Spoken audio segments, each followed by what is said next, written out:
insignificant in so many ways. We can turn this down just a bit. What do you think, Dhruvida? Is it okay? Okay, you're out there. But the garland with this string, the weight of the garland and the string cuts into the neck. I don't mind. It doesn't bother me. I'm not going to wear it anyway, more than to offer respects. But when you put them on Prabhupada or the deities, it's not just a doll that you're decorating. They're present, there is. So you don't want to have a string there because it cuts into the neck. Wearing the garland becomes an austerity.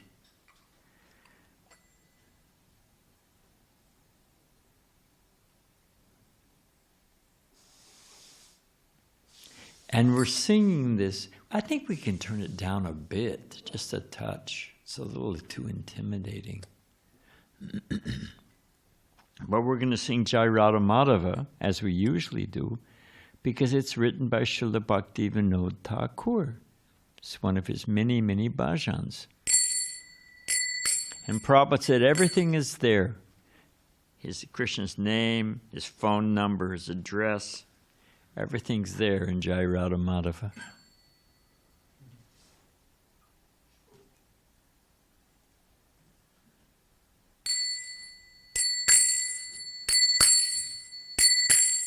Jai Radha Madhava Kunda Bihari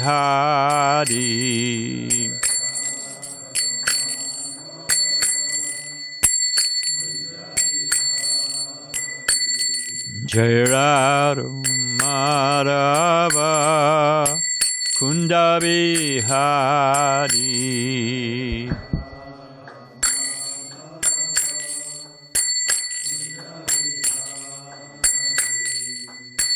Gopijana Balava Girivanadari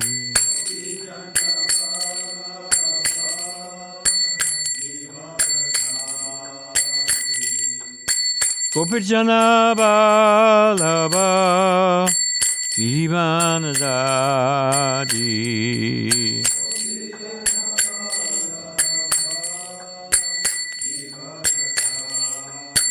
Yasodanandana Vrijana Ranjana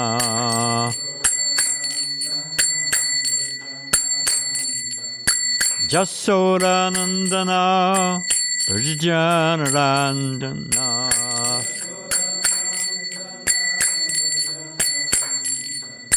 Jamuna Tiravanakadi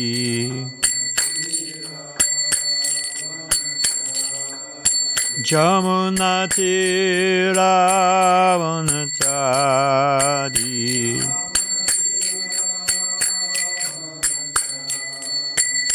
Jai Radha Madhava Kunda Bihari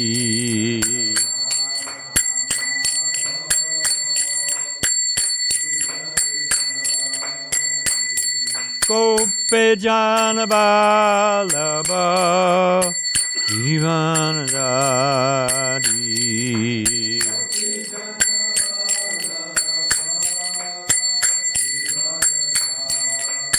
Jasodanandana Vrijana Ranjana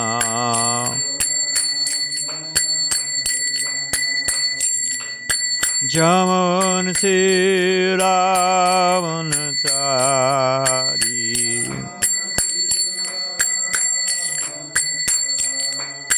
Jaya Radha Madhava Kunda Bihari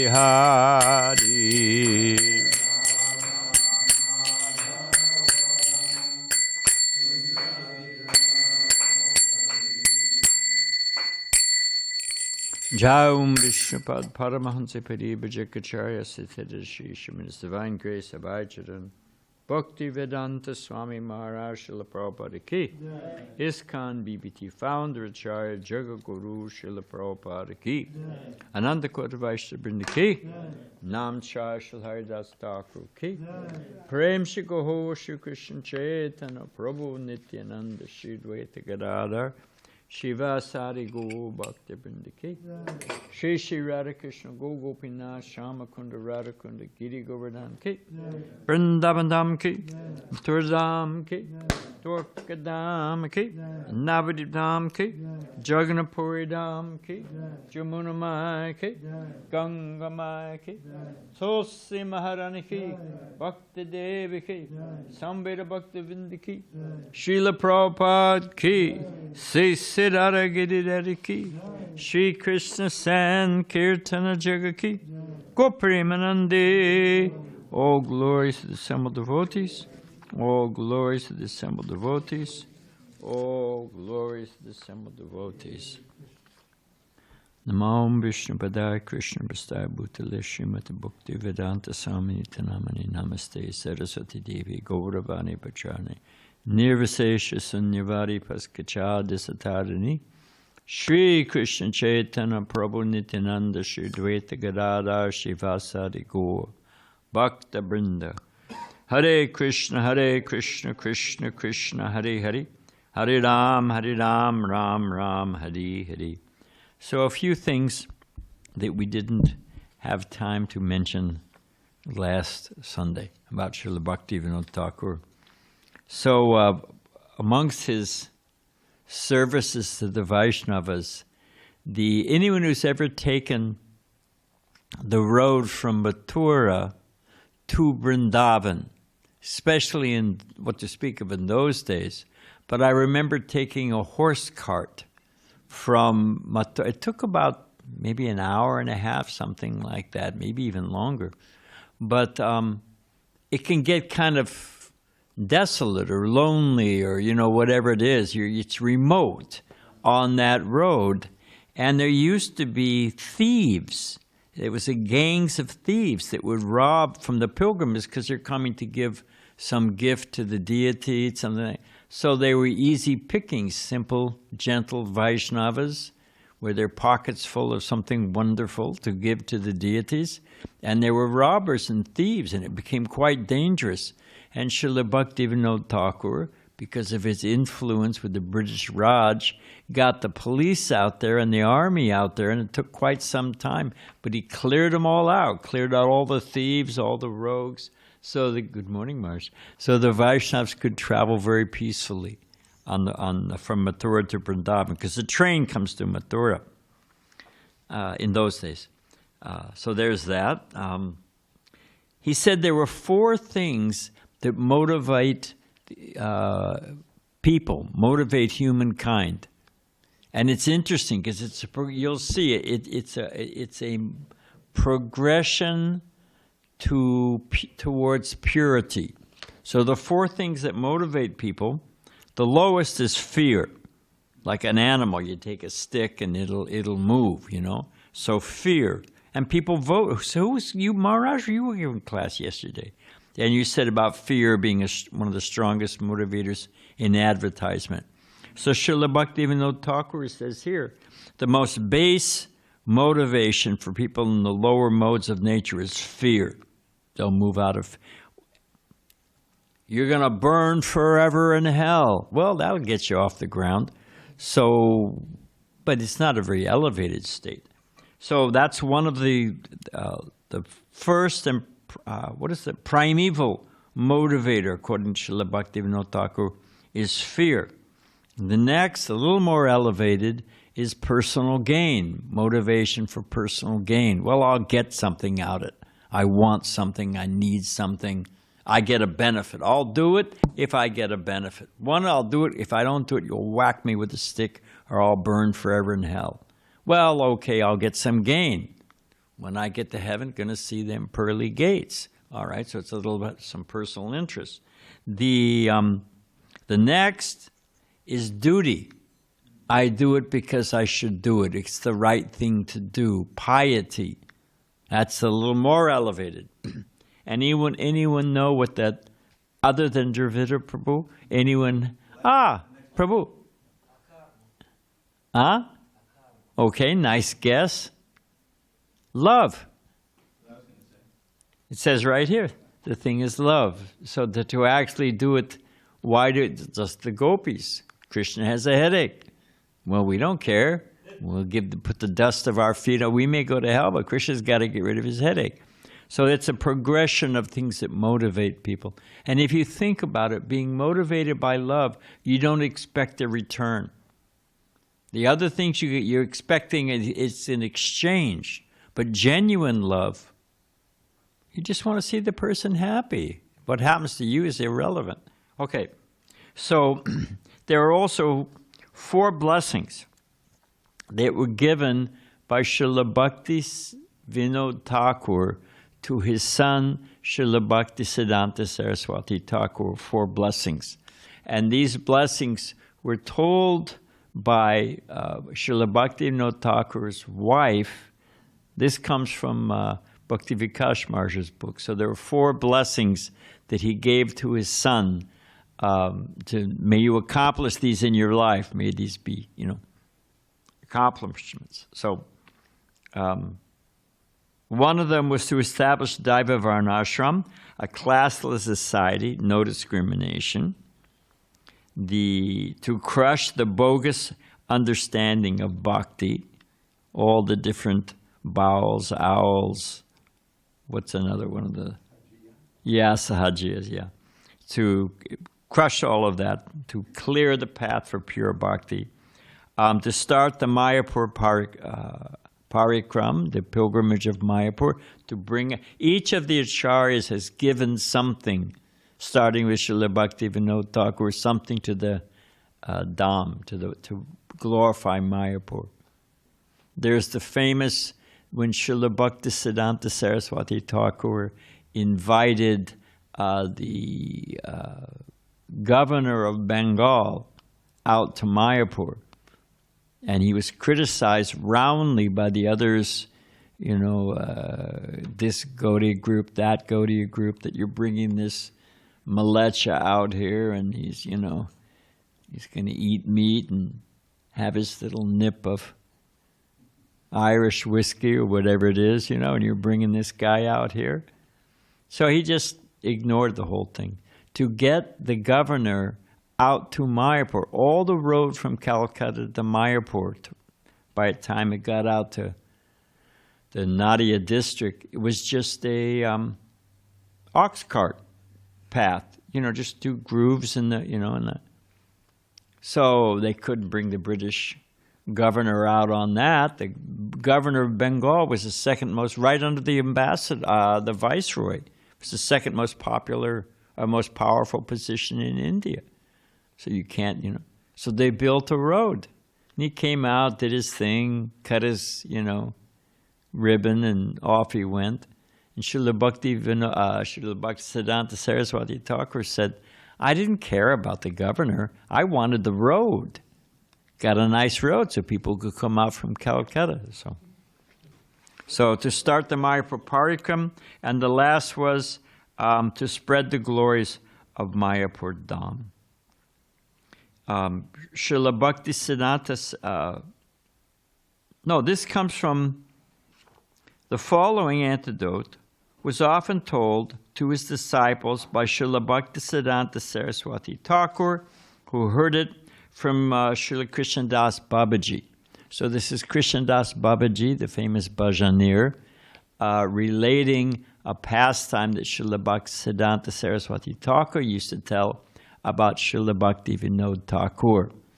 And in Srila Bhaktivinoda Thakura, in his meditation, would sometimes go to the heavenly planets. I mean, there's so many stories along this line about Srila Bhaktisiddhanta Saraswati Thakur, but we're talking about Bhaktivinoda Thakur. So Srila Bhaktivinoda Thakur, this is his exalted position. Sometimes in his meditation, he would go to the heavenly planets. And he arrived, where is he? Absorbed in deep meditation, Srila Bhaktivinoda Thakur happened to enter the court of Yamaraj, where an assembly had been convened to discuss shastric matters. So this is Yamaraj, and also the other Mahajans, the other 11 Mahajans were there, along with so many other devas. And there was a conclave to discuss complex spiritual issues and get deep insight. The question, because we don't have much time, we'll read the some other time. But the question was, how is it that even accidentally performing some sinful act or because of bad habit, they may do something, how is a Vaishnava still considered pure? So they were discussing that point. Here's the two verses they were discussing. On Yamaraja's planet, with all the Mahajans there. Even if one's most abominably behaved, if one is undeviatedly engaged in devotional service, that person is to be considered a sadhu, because he's properly situated in his determination. He quickly becomes righteous and attains lasting peace, O son of Kunti. Declare that my devotee never perishes. So that was the topic they were discussing, and Srila Bhaktivinoda Thakura arrived there by meditation.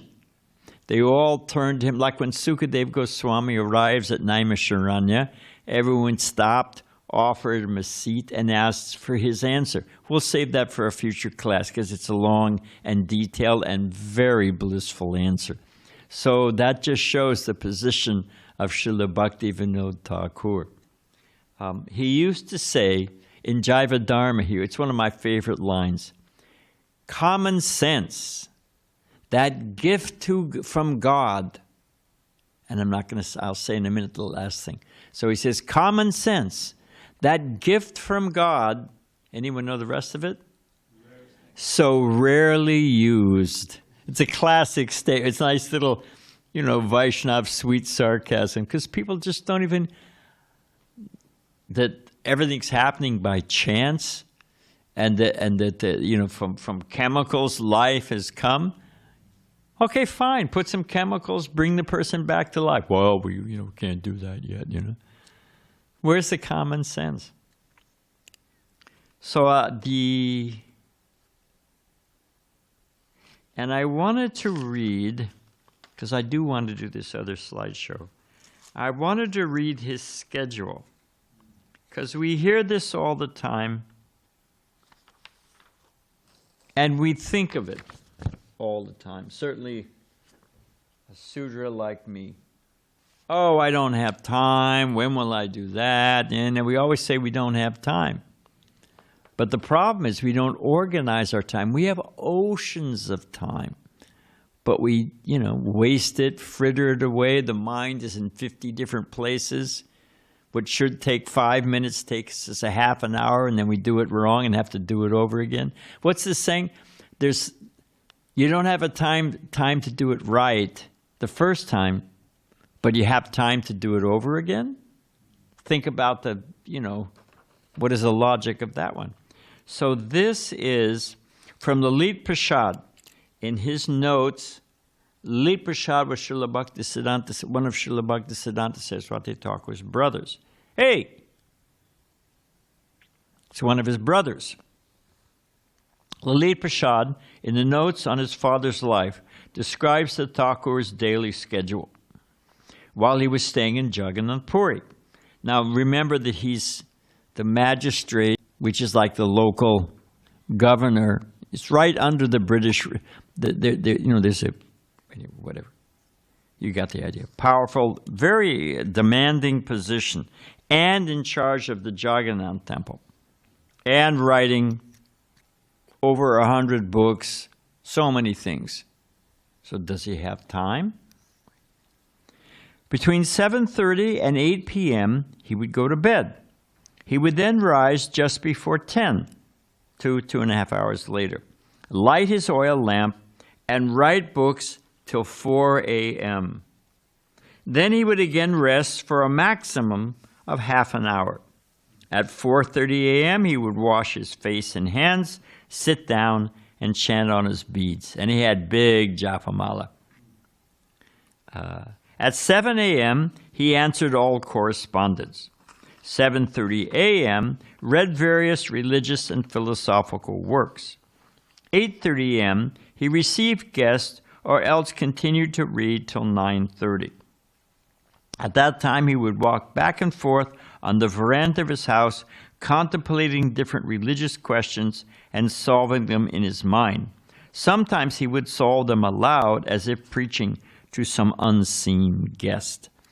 And if you go to, when you go to Mayapur and you see the house of Srila Bhaktisiddhanta Saraswati Thakur, when you walk down the road on the side to his samadhi, look back and you'll see on the second floor there's a balcony, an outdoor balcony. Now they chopped it in half and put some kind of residential something there. But certainly in the 70s, I remember when we used to go there, you could see that the whole balcony was there. And Srila Bhaktisiddhanta Saraswati Thakur, in the mood of Srila Bhaktivinoda Thakura, used to go out on that balcony and stand on one side and argue one side of a case.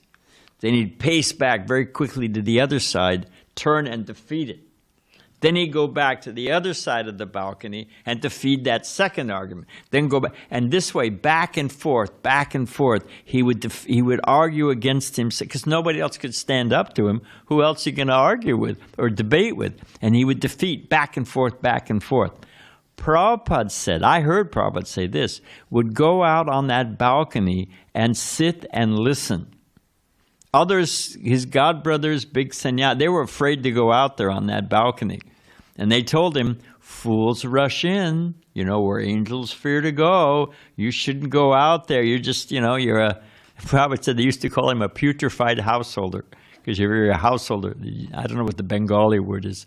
But Prabhupada would go out there and sit and catch those debates and listen to it. And they said, fools rush in. Prabhupada said, fool I may be, but he wanted to hear, So that's in that mood of Bhaktivinoda Thakura. So, where were we? All right, so we're up to 9:30. With him pacing back and forth, reading and pacing back and forth. He would briefly rest from 9:30 a.m. to 9:45 a.m. Power nap there. And then take bath and breakfast, which usually consisted of half a quart of milk, 2 chapatis, and some fruit.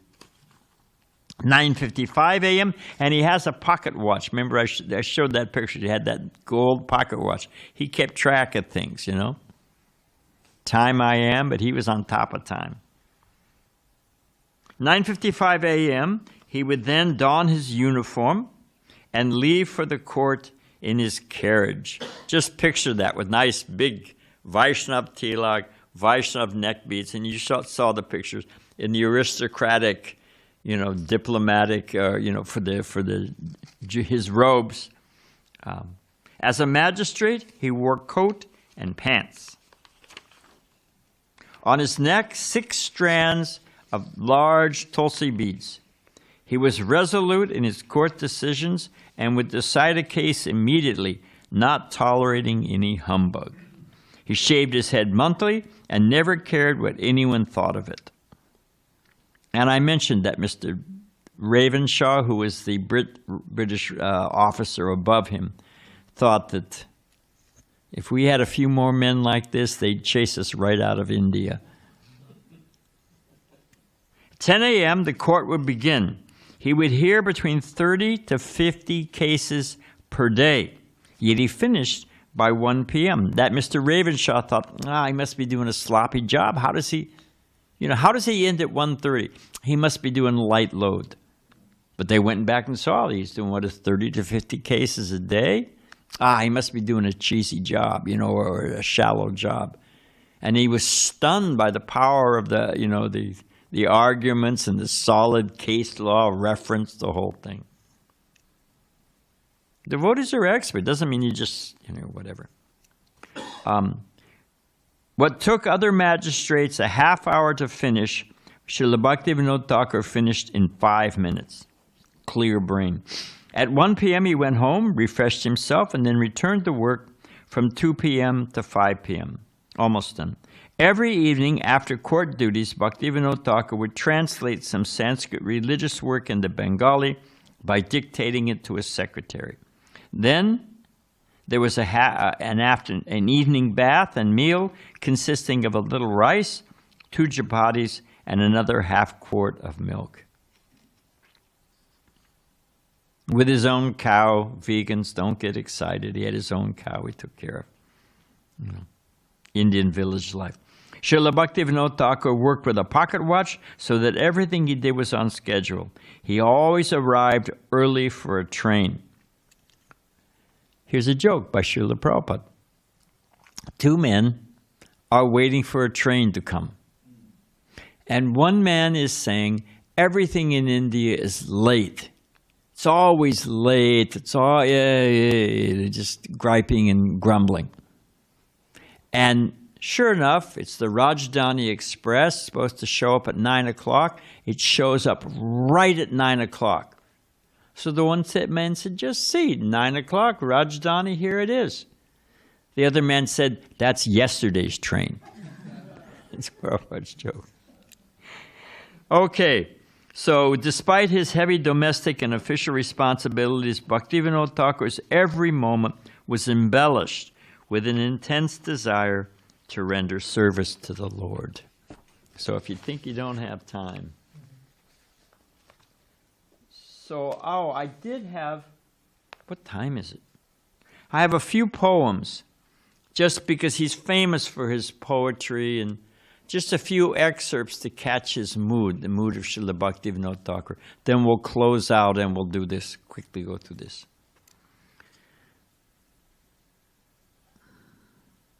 In his poem, Saranagati, Srila Bhaktivinoda Thakura outlines the story of a conditioned soul who wastes his brief lifetime, because as long as we're talking about time. By Srila Bhaktivinoda Thakura. I drank the deadly poison of worldliness, pretending that it was nectar, and now the sun is setting on the horizon of my life. So soon has old age arrived, and all happiness departed. Racked by disease, troubled and weak, I find all my senses feeble now, my body wrecked and exhausted, and my spirit downcast in the absence of youthful pleasure. This is how he's speaking as the materialist. You got to look down the road. You got to see, how does it end? Okay, I'm having happiness for the minute, for the moment, but where does it go? What's the result? At the end of the day, what do you have left in your hands? That's intelligence. Since I lack even a particle of devotion and am devoid of all enlightenment, what help is there for me now? And he's a pure devotee, and he's feeling like this. This is the Uttama Adhikari feels that everyone's engaged. Either they're engaged in devotional service nicely, or they're controlled by the modes of nature, so they're also under the control of Krishna. Only me. I've heard of Krishna, I know the philosophy, and I have not surrendered. So I'm the worst. The others, they're controlled by the modes. The others, pure devotees, surrendered to Krishna. And me, I know, and I haven't surrendered. Just see my condition. That's how a pure devotee thinks. Srila Bhaktivinoda Thakura sings in Gopinath, expressing the moving cry by a Vaishnava as they call out to the Lord for individual help on the path of devotional service. And this made me think, because we're going to mention that just briefly in this PowerPoint, Srila Prabhupada's poem, what is it? I forgot what the Bengali, Bringing Krishna Consciousness to the West. Yeah. So that poem he wrote in the Boston Harbor, looking out at the... And Prabhupada said, I thought as soon as I tell them the 4 regulative principles, they will tell me, Swami, please go home. Prabhupada just turn him right back, put him on the boat and send him back. And he was looking at the Boston Harbor. So in that same mood of Srila Bhaktivinoda Thakura, here's, in the same mood of Srila Prabhupada's, that prayer in the Boston Harbor, here is just one stanza from Gopinath. O Gopinath, this sinner who was weeping and weeping begs for an eternal place at your divine feet. Please give me your mercy. O Gopinath, you are able to do anything, and therefore you have the power to deliver all sinners. Who is there that is more sinful than me? So we should just remember one of the reasons that I wanted to stress about Srila Bhaktivinoda Thakura, and I like to speak on these appearance days of our great acharyas, is to remind us what line we come in. We come in a noble line. It's not like the Queen Victoria's grandson, that kind of line, but of noble, saintly Vaishnavas. And the Sankirtan movement is the perfection. It's been pushed along by all these great saints. And we may not be able to do much individually, but if you think I've got behind my sails the power of these great acharyas, that's what we're all about. Prabhupada said, my disease is I cannot think small. And we are not meant to think, there wasn't enough rice, and then somebody took my chapatis, and I don't like the way. That's not what we're meant for. We're meant to forget all that stuff and spread Krishna consciousness, because the world is crying, and we will succeed. Because it's Mahaprabhu's mission. Like at the end of the Bhagavad Gita, you can fight or not fight. Krishna says, and they're not going home. I have my plan. What is it? Our Father art in heaven, hallowed be thy kingdom come, thy will be done. It's Krishna's will. It will be done. We can get the honor and the credit, or somebody else will do it, but it's happening. Okay, so we can start with this. Somebody get the lights. We'll go quick. We need the lights off. Okay, now, I believe I have my laser pointer. Yeah, hold this. Yeah, I can't feel anything in my hand. Thanks. Let's see. All right, so like an iceberg, what you see above the surface. So Prabhupada incorporated ISKCON July 13th, 1966. So yesterday was the anniversary. But what was behind that act? What was everything that led up to it? What allowed that to happen? What is the mood and spirit and impetus for the founding of ISKCON? What does it mean? What does it represent? Okay, so the power of a Vaishnava's tears. You'll understand. Next. What's up with our next? Okay.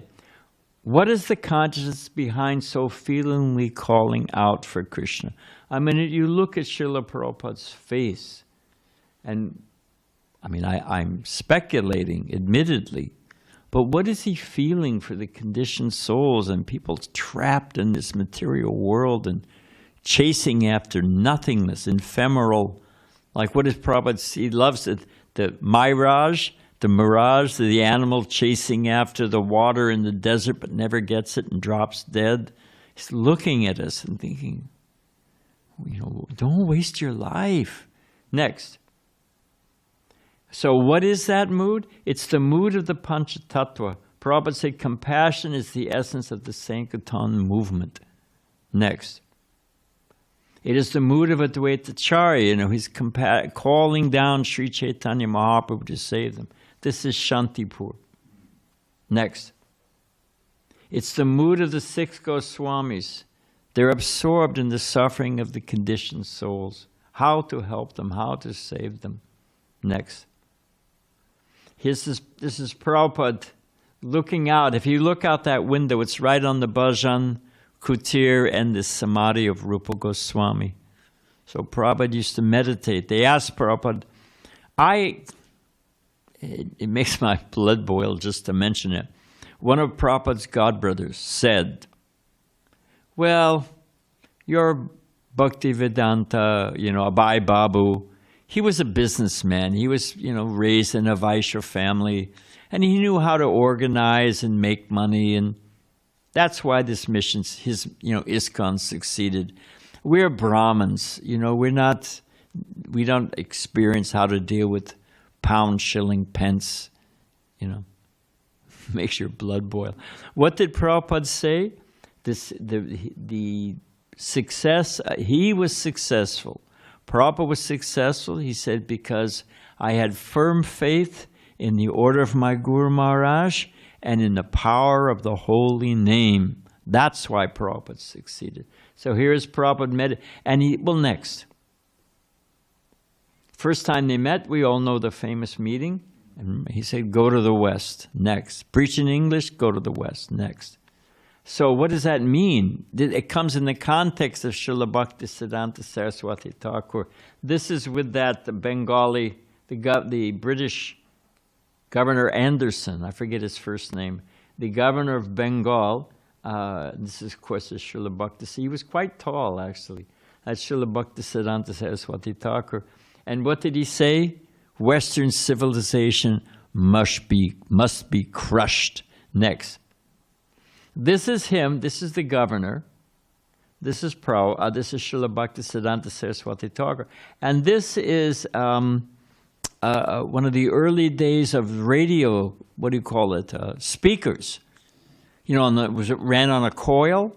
So this is All India Radio. You can see it if you look up close. He's speaking on All Indian Radio, all over India. And with the governor sitting right there. What was the theme of his lecture? Western civilization must be crushed. Talk about truth to power, So, and Prabhupada liked to quote this. Gandhi, Prabhupada said, and many people said, Prabhupada was, referencing it, that amongst politicians, Gandhi was a saint. Amongst saints, he was a politician. So, they asked him one time when he came to London, and they gave him to intimidate him. They took him all over London, the House of Parliament, Buckingham Palace, the Westminster Abbey, what is it? What is that big cathedral? I forget where they all go. It's, whatever it is. That where they bury all the old Brit icons. Anyway, showed him all these things to impress him. And then they said, so, Mahatmaji, what do you think of Western civilization? Anyone know his reply? I think it's right there. He said, oh, so what do you think of Western civilization? Yes, Maharaj. He said, it will be a good idea. He said it would be a good, which means may you someday become civilized, Not that you're civilized now, because you can, Prabhupada said stacking stones. Okay, next. So, and Prabhupada said that Srila Bhaktivinoda Saraswati Thakur came to him a number of times in dreams. Prabhupada said he would wake him up and he would walk to the door of his bedroom. Prabhupada would wake up and walk to the door. Then they would walk to the courtyard outside the house in the dream. And Prabhupada would walk, and he was beckoning him, follow me, follow me. Then Prabhupada would walk outside the house, and Indian house has a little courtyard in front. So then he would come to the gate. And you know how dreams work. So there was the gate to the compound outside Prabhupada's house, patio or courtyard. And then at the outside, it was the ocean. And he would, wake Prabhupada up, walk him outside the house, walk to the edge of the patio, and then there was the ocean. And Srila Bhaktivinoda Saraswati Thakur would be walking across the ocean and turn to Prabhupada, come with me, follow me. Prabhupada said, in this way he gave me no peace. Next. All motivated by that compassion to deliver the conditioned souls. Next. So, this was told by Damodar Goswami, who was a young boy, I'm imagining 10 to 12, at when Prabhupada was living in the Radha Damodar temple. And he says sometimes, this was to Mulak Prakriti and also to Hari Sari Prabhu, that sometimes in the middle of the night, he would hear someone crying in that courtyard. Now they've walled it in and messed the whole thing up, because there's too many monkeys and things. But it used to look like this, pristine, and in the middle of the night, Damodar Goswami, as a young boy, would hear someone crying. And it's a whole other story. He made friends with Prabhupada, so many things. So it was Prabhupada sweeping in front of Rupa Goswami's. There's that area between the Samadhi and the Bhajan Kutir, and Prabhupada would be sweeping there and crying. So a young boy asked, Swamiji, why are you crying? And Prabhupada said, because my Guru Maharaj has given me an impossible mission. So Prabhupada was thinking, how? How will he go to America and turn them to Krishna consciousness? I mean, yes. How? No money, no men, no contacts. It's impossible. The Prabhupada said his godbrothers thought, I don't know, well, I'm looking at the time. I forget the year. I'm thinking it must have been 74 or 75, 1974 or 75. And we got a message from Prabhupada's secretary. It was building up to the Mayapur festival, the big, in Mayapur Dham. And every temple president was supposed to bring a picture, take the devotees outside the temple, take a picture of the local devotees standing out in front of the local temple, blow it up, and bring it to Mayapur. Because they were saying, his godbrothers, that every town and village, it's impossible. They'll never take to it. They'll never, Prabhupada said, when Ban Maharaj, and I forget who else went with him, Prabhupada went with Sridhar Maharaj to greet them at the harbor when they arrived. And when they pulled in, when they got off the ship, they were in Western dress. Ban Maharaj, and Prabhupada could understand. He said he looked at Sridhar Maharaj and they made eye contact, they could understand. Prabhupada said, we went to turn them, but they have turned us. Prabhupada observed, So now what was I going to say? So they were saying that no one, Chaitanya Mahaprabhu's prediction in every town and village, is poetic license. It'll never actually happen. So,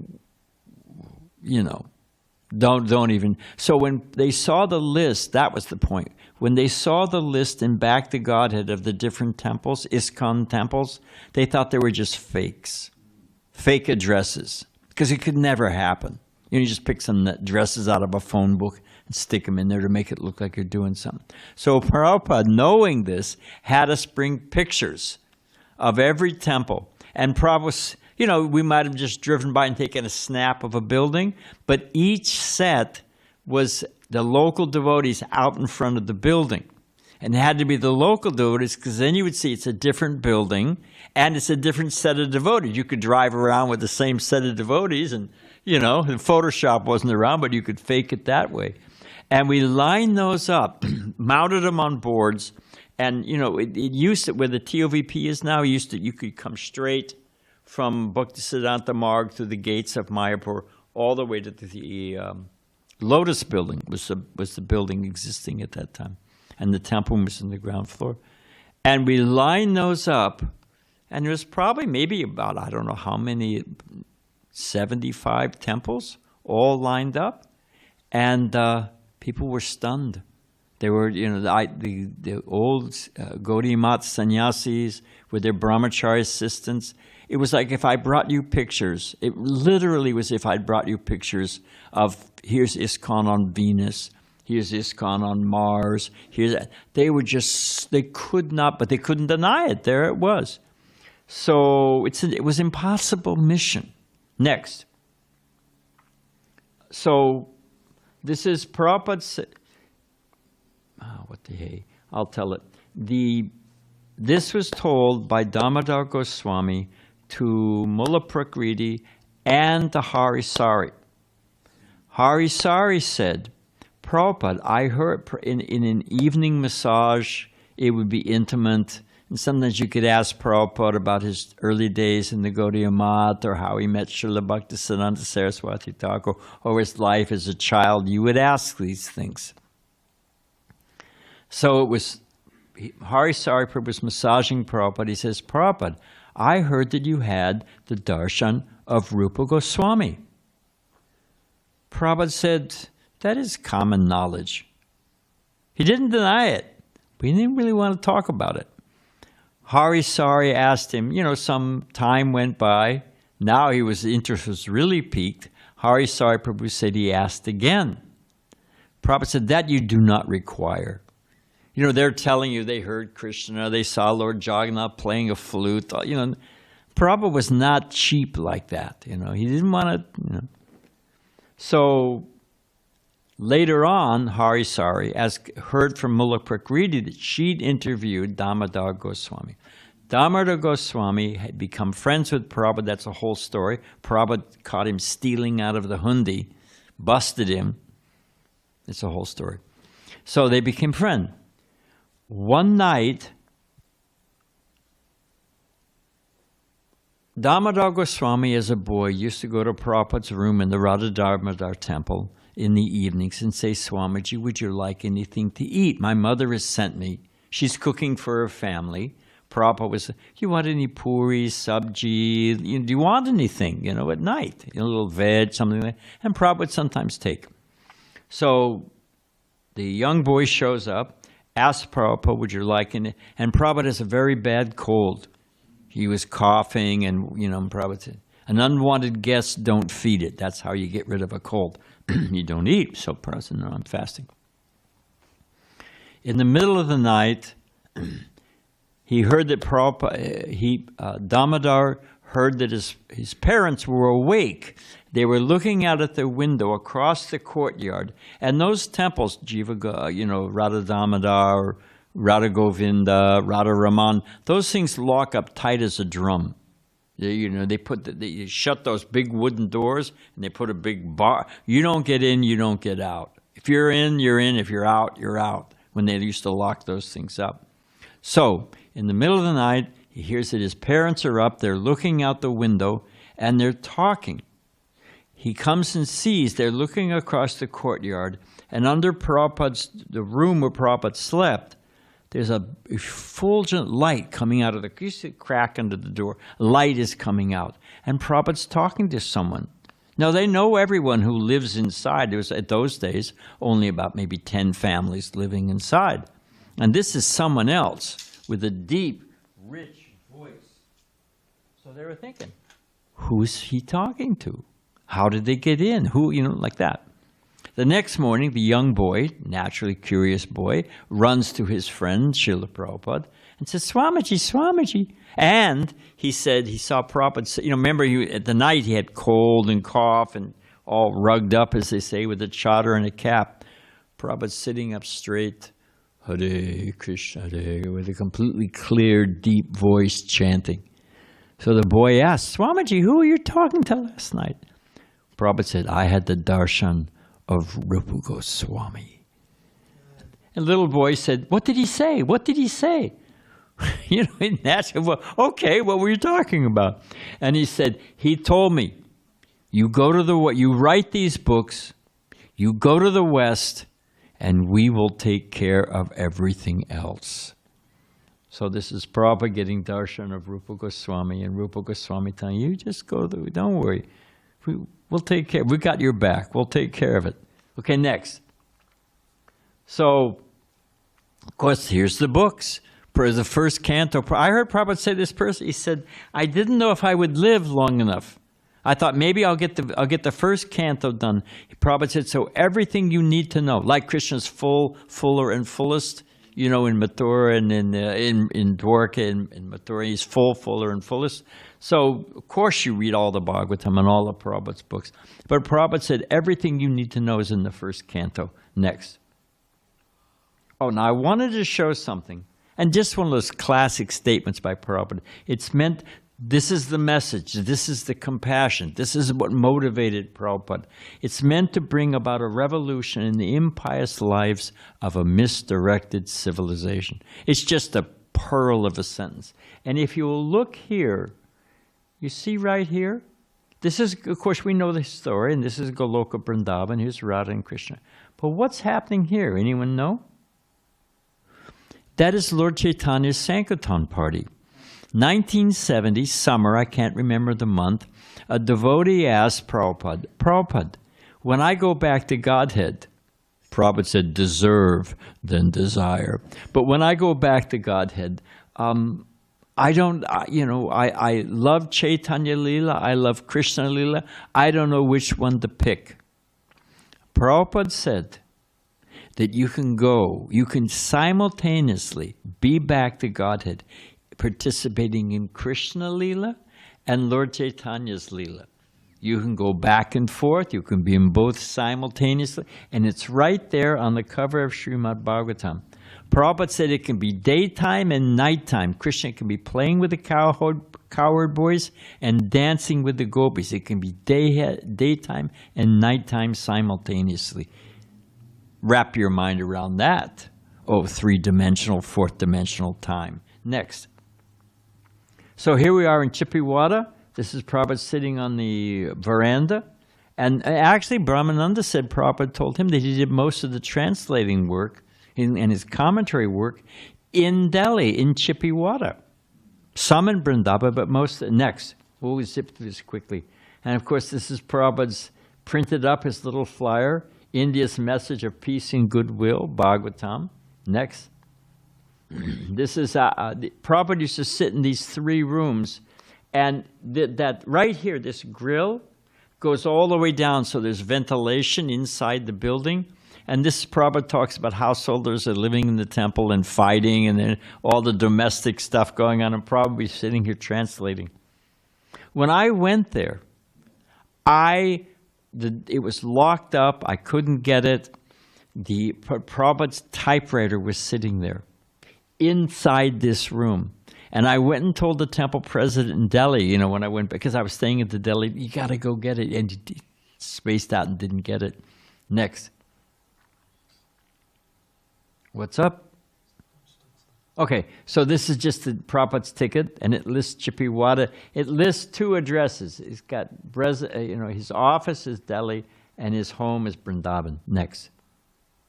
This is Chippiwada Temple, just for fun, which we now have, and it's completely renovated. It's an ISKCON temple.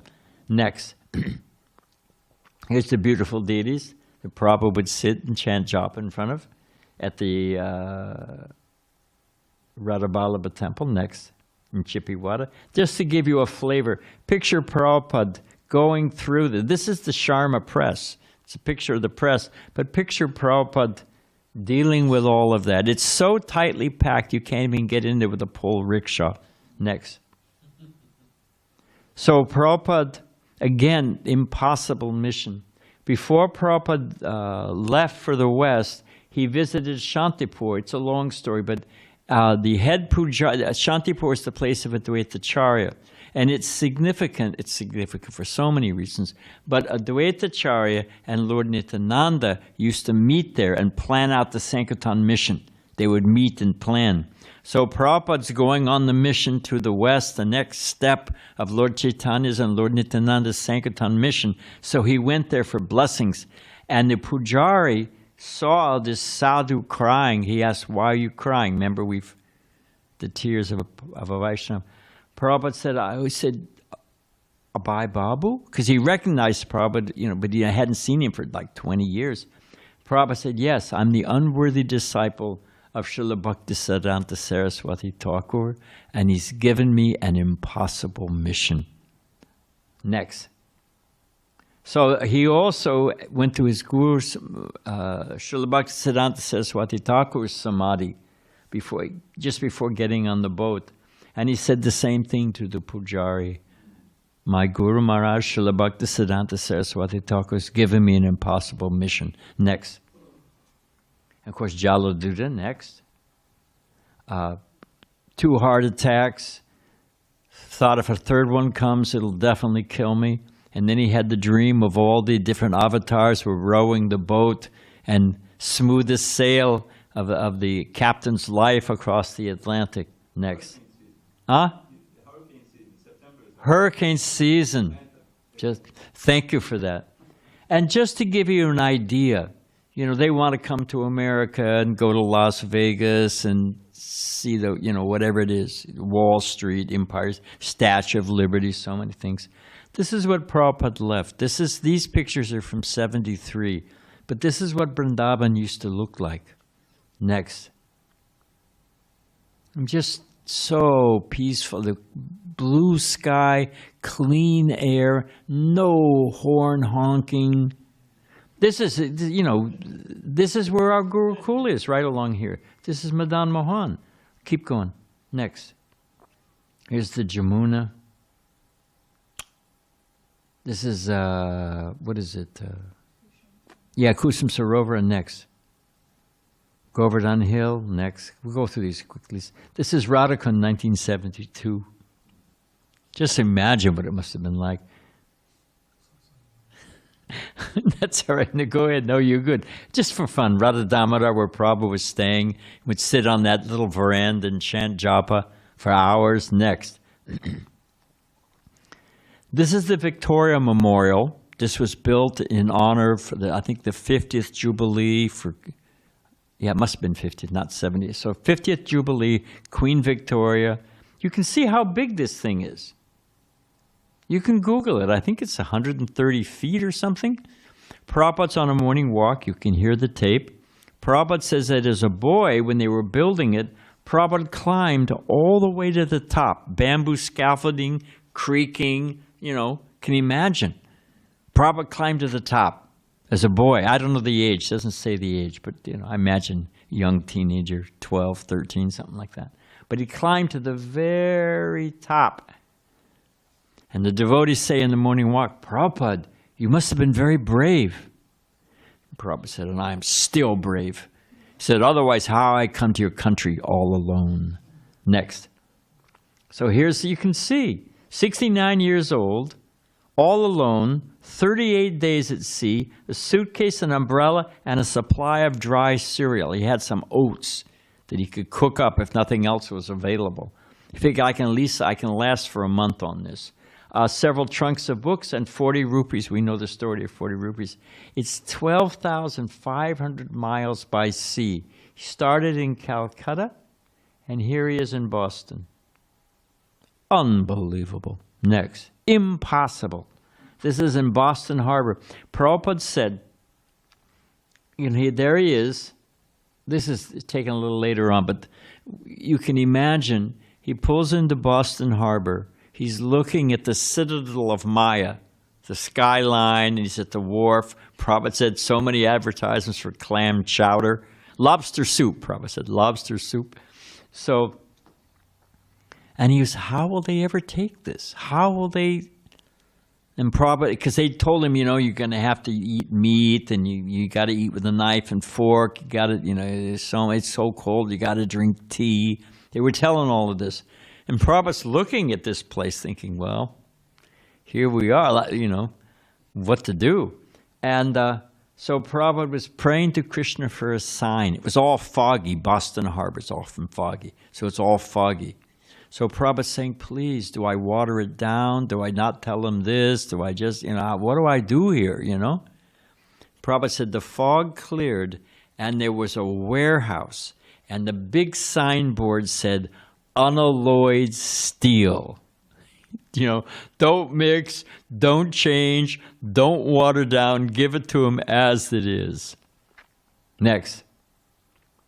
So from that poem, in that like that mood of Gopinath, I'm very unfortunate, unqualified, and most fallen. Therefore I'm seeking your benediction, so that I can convince them, for I am powerless to do so on my own. This is the terminal that Prabhupada came through. This is where the immigration in Boston Harbor. Found it online. Next. And this is Butler, Pennsylvania. We'll go through quickly. But Prabhupada said he would come from the YMCA sometime, and she'd have a pot roast. Sally would have meat in the oven. And she'd open the kitchen door and flap her apron, sorry, Swami, to try to air it out. Next. But that's Butler. Butler's home of the Jeep. If you weren't white, Anglo-Saxon male, you really weren't have any kind of authority or position in the hierarchy of America in the 50s, 60s, and even into the 70s. So here it was home of the Jeep. That's what it's famous for. So that's impossible. You're going to change these people? Next. This is where Prabhupada used to walk. This is Prabhupada. I don't know where he got this coat, but look what he's got. He's got galoshes on. He's got, And this is where he's walking. It was 8 blocks from where he was staying to get to Dr. Mishra's to cook through the snow. Prabhupada said it was a white hell. Next. And here things are starting to roll. This is out in front of the temple. They'd moved then, They'd moved. Next. So this is the first American Vaishnavas. I don't want to keep you guys too long, but some great heroes in there. Our Jayadvaita Swami is right here. You've got Brahmananda, of course.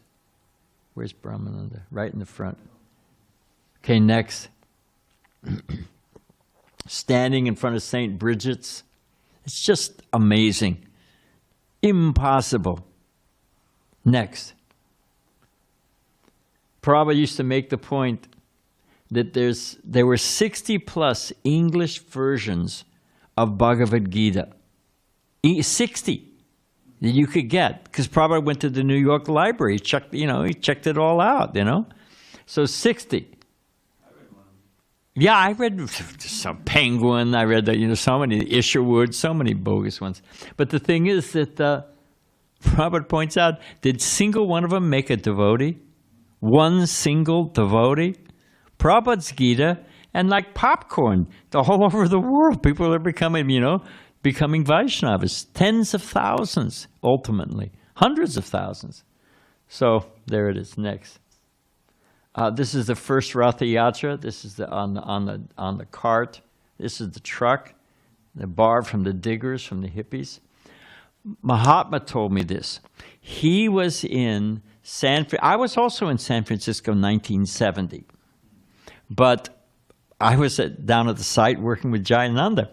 So when Prabhupada arrived at the San Francisco temple, he paused and before he walked in and went folded his hands and went into a deeply prayerful mood.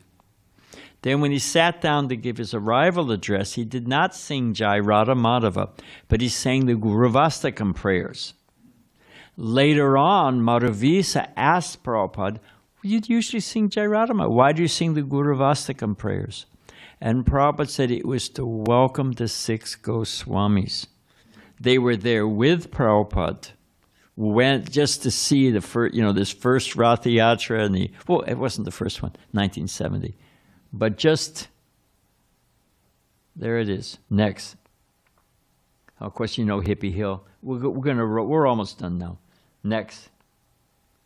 So from that truck, from nothing, from getting off Prabhupada said when I arrived in Boston, I didn't know whether to turn left or whether to turn right. He had a bag of socks. He had a sock full of coins so he could manage the bus to get to Butler, Pennsylvania. Huh? That was New York. Yeah, whatever it was. So to get from New York. So the thing is and Prabhupada said, here's Prabhupada going down Fifth Avenue. A few years later, whatever it was, 10 years later, 12 years later, whatever it was, from absolutely nothing, and 40 rupees, which you couldn't even convert, and Prabhupada said was a few hours spending money, if that. Figure it was probably about 5 rupees. So figure it was 40 rupees divided by 5, which is about $8. And Prabhupada said he's Fifth Avenue, it's certainly in the 70s, it was the most important street in the most important city, New York City, in the most important country in the world, USA. America in the 70s was on top of the world, 60s and 70s. I take the dust from your lotus feet. But just imagine, you have to meditate on from absolutely nothing in Vrindavan to this, because he had faith in the holy name, the power of the holy name, and the order of his Guru Maharaj. Next. So from Vrindavan Bhajan, and this is significant, we don't have time to elaborate, but let me retreat, let me live in Vrindavan, let me become a Babaji, let me take a Siddhadeya initiation from the Babajis and Radhakund, and, meow, meow, I'll stand in my kopans at Juhu and think I'm a peacock, and that's my eternal rasa. What does no other than Srila Vishnu Chakravarti Thakur in his Madhurya Kambandini, what does he say? And this is Prabhupada quoting that verse in the Vrindavan Bhajan. It is not proper for the Vaishnava to remain so uncompassionate. Vishnu Chakravarti Thakur sang the Madhurya Kambandini. Look at his conclusion and see what is his judgment. What does Vishnu Chakravarti Thakur say? How do you become absorbed in Nirjana Bhajan and have your Siddhadeya revealed? How does it happen? In your kopans, in the bushes in Vrindavan? By performance, this is Vishnu Chakravarti Thakur. This is the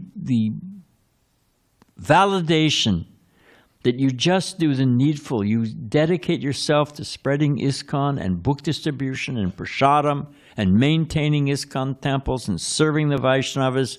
What will be the result? What does he say? Look at his conclusion and see what is his judgment. By the performance of such Sankirtan, there will come remembrance automatically. Then there will be Nirjan Bhajan manifest in the heart spontaneously. You do a Google search and how many times, doesn't mean we shouldn't open our heads and try hard and always be looking at our heart, how can I advance? Doesn't mean that.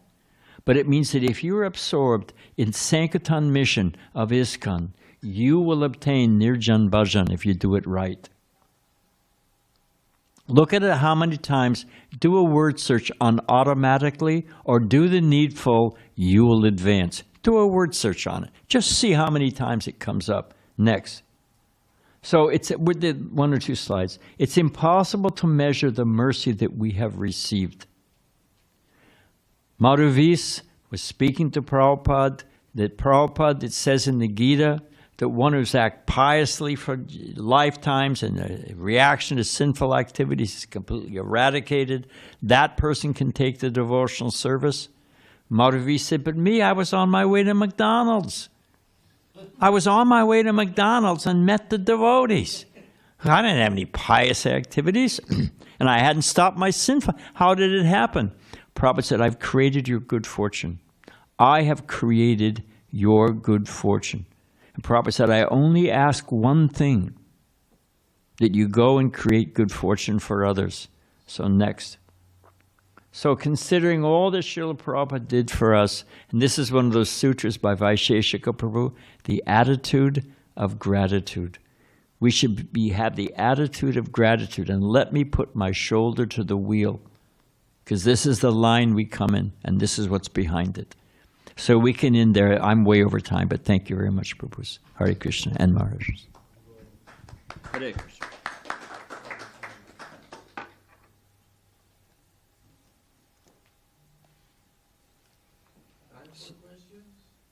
No.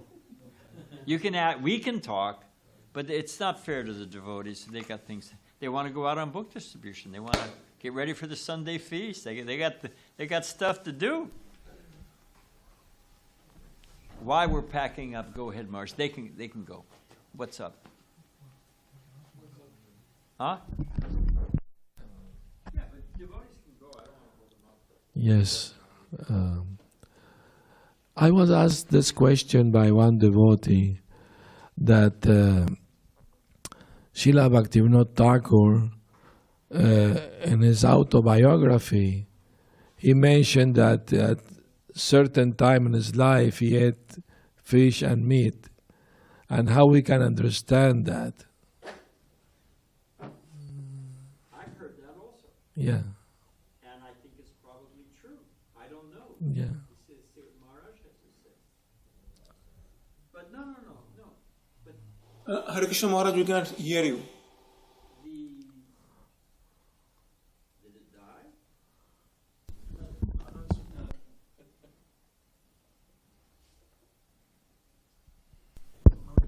Yeah.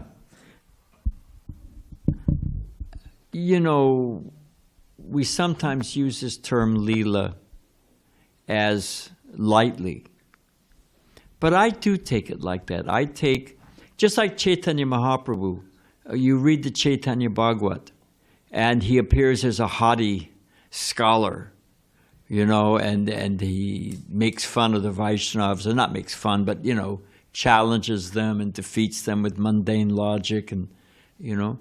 He had a profile, and then and Prabhupada talks about it in the teachings of Lord Chaitanya, that, you know, when he took initiation, his bhakti came, it was always there, but it became fully manifest, not just by, he's the Supreme Personality of Godhead, but there was a time when his Leela was covered, and there was a time when he manifested himself. That we know from Mahaprabhu's Leela.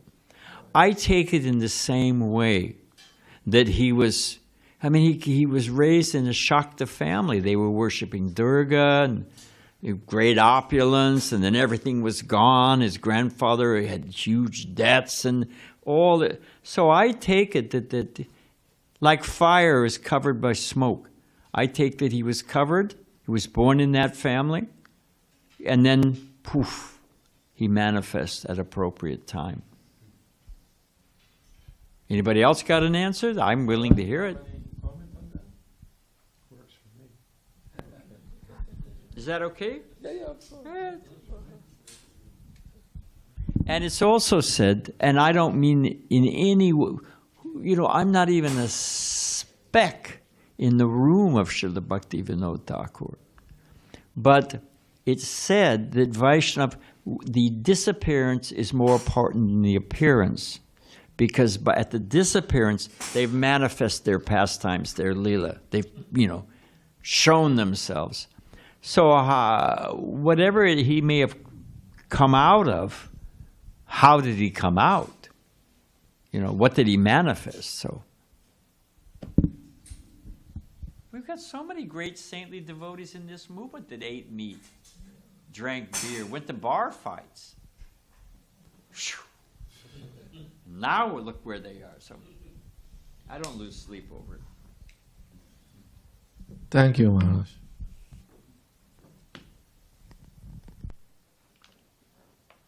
Okay, Prabhu, thank you for your good assistance. Well done. Appreciate the help. But we should know where we come from, you know. How in the world did I fall in this boat? Oh, thank you, Krishna. And I got something to do with my life, you know. I grew up on McDonald's. Yeah, I mean, oh, I rest my case. No, that explains a lot. No. Doesn't mean anything. But just Srila Bhaktivinoda Thakura, and I should have remembered this. Hey, Maharaj, not in any way to compare Srila Bhaktivinoda Thakura to a mundaner, but because it's written by him, Vaisheshika Prabhu told me this recently, and he's going to look for the reference. But Srila Bhaktivinoda Thakura writes that the conditioned soul, you go door to door, you knock on the door, the door opens, and you know, the dogs are barking, and the foul smells from the roast in the oven, and cigarette smoke, and alcohol, you know, all those nasty smells. And you got Cro-Magnon and man in there at his table with his crushed beer cans. Srila Bhaktivinoda Thakura says that they're looking in the core of their heart, in spite of all those externals, in the core of their heart, according to Vaisheshika Prabhu from Srila Bhaktivinoda Thakura, they're looking out the window, they're looking down the road, and they're thinking, when will Lord Chaitanya's devotees come and save me?